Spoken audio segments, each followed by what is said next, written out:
Sandamukal na fake news, nagkalat na naman sa social media at ito ay patungkol sa panibagong barko na ipinadala ng PCG sa Skoda kung saan ayon sa iba ay sandamukal na sundalo na daw ang ipinadala ng Pilipinas sa nasabing bahura habang ang ilan naman ay sinasabing kumaripas pa ng takbo ang mga barko ng China dahil sa pagdating nila. Pero ano nga ba ang totoo? Yan ang ating aalamin sa videong ito. Pero bago tayo magpatuloy, ay baka naman pwedeng pakilike muna itong video. Ayon sa pinakahuling ulat, ang Pilipinas ay nagpadala na umano ng panibagong barko mula sa Philippine Coast Guard kasama ang ilang asset mula sa AFP. Gayunpaman ang nasabing barko mula sa PCG at kung anong asset mula sa AFP ang ipinadala ng Pilipinas para sa pagpapatrolya sa Skoda ay hindi pa isinasa publiko. Dahil ayon sa spokesperson ng National Maritime Council na si Alexander Lopez ay mas makabubuti umano na hindi na nila isapubliko pa ang kanilang mga misyon upang hindi malaman ng China ang kanilang mga plano.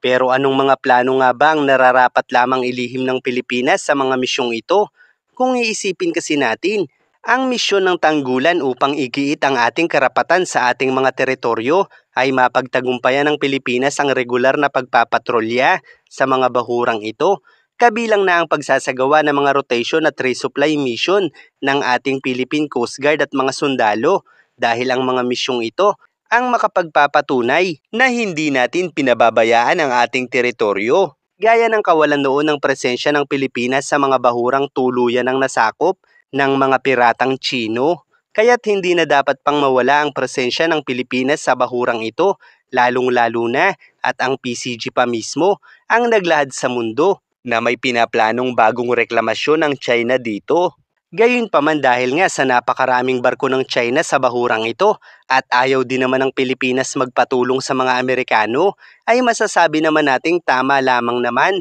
na ilihim nila ang lokasyon o pagkakakilanlan ng kanilang mga barko hanggang mapagtagumpayan nilang muling makapasok sa bahurang ito. Subalit kung makakaharap na nila ang mga barko ng China, ay hindi naman na siguro makatwiran na ang paghaharap na ito ay ililihim pa rin nila. Dahil obviously kung makakaharap nila ang mga barko ng China, ay hindi na ito isang lihim para sa China. Sa halip ito ay magsisilbing lihim na lang para sa mamamayang Pilipino. Kaya't kinakailangan pa rin nilang ipakita sa mga Pilipino na kaya nilang bumalik sa bahurang ito nang hindi kinakailangan ng tulong ng mga Amerikano. Kung lilipas kasi ang mga araw at linggo na patuloy nilang sinasabi na hindi nila isasapubliko ang mga misyong ito, ay mangangahulugan na niloloko na lang nila ang mga Pilipino dahil ang inililihim lamang naman dapat sa misyong ito ay ang mga sandaling hindi pa sila nakikita ng barko ng mga Chino.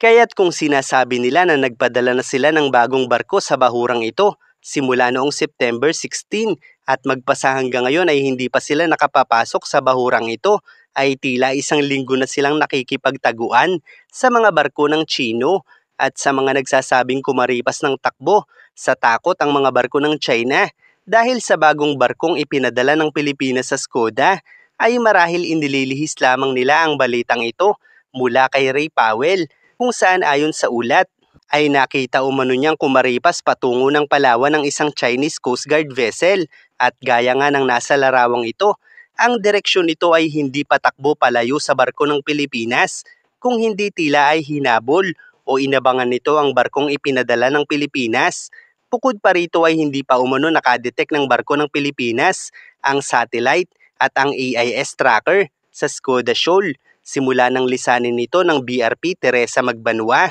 Gayunpaman ayon kay Powell ay maaaring nagpatay umano ng automatic identification system ang barko ng Pilipinas, kung kaya't posibleng hindi talaga ito na-detect sa Skoda Shoal. Gayunpaman kahit na sa panig ng China ay wala pang naibabalitang nakapasok na ang barko ng Pilipinas sa Skoda. Sa katunayan ayon pa nga sa China ay mas matindi ang gagawin nila kung susubukan pang bumalik ng barko ng Pilipinas sa Skoda. Kaya't maliwanag na makalipas ang isang linggo ay hindi pa rin nakababalik sa Skoda Shoal ang barko ng Pilipinas. Kaya't papaano pa kaya sasabihin ng tanggulan ng bansang ito na kaya pa nila? Gayong hindi na sila makapasok sa nasabing bahura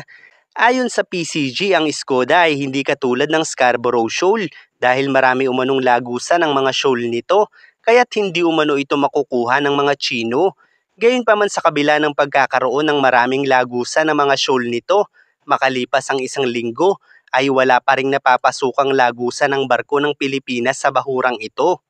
At kung makapasok man sila ay tiyak na haharapin pa rin naman nila ang katotohanang haharasin pa rin sila ng mga barko ng China. Kaya't nonsense kung pirmis lang silang makikipagtaguan sa mga barko ng China dahil kahit ilihim pa nila ang pagpasok sa bahurang ito, sa huli ay kailangan pa rin nilang makipag face to face sa barko ng mga Chino at panindigan ang ating karapatan sa bahurang ito, hindi lamang sa pamamagitan ng patingin-tingin at pakikipagtaguan sa kanilang mga barko. Kaya't mas makabubuting humingi na sila ng tulong sa Amerika kaysa ang mismong mga Pilipino pa ang lokohin nila sa pagsasabing naging matagumpay ang kanilang bagong pagpapatrol sa Skoda at sinabing walang naitalang hindi kanais-nais na insidente nang magpunta doon ang bagong patrol mission ng Pilipinas. Pero ang tanong, nakapunta ba talaga sila? Kung ipinahayag kasi nilang tagumpay ang pagpapatrolya nila, ay hindi naman siguro masama na ito ay aktwal nilang ipakita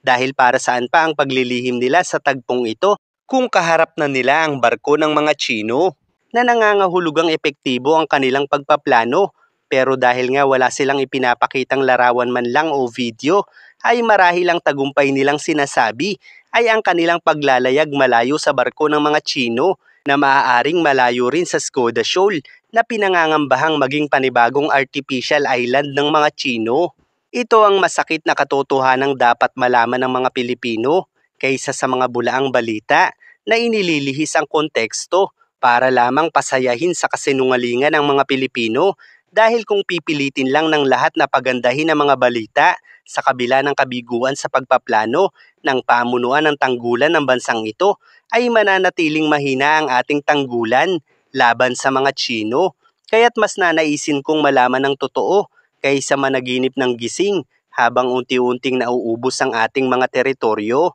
Kaya't sana bukod sa pakikipagtaguan ay mapagtanto ng pamunuan ng tanggulan na maaaring magkaroon ng napakaraming opsyon ng Pilipinas at iyan ay sa pamamagitan ng Amerika dahil sa pamamagitan lamang nito tayo makagagawa ng tunay na contingency plan laban sa China.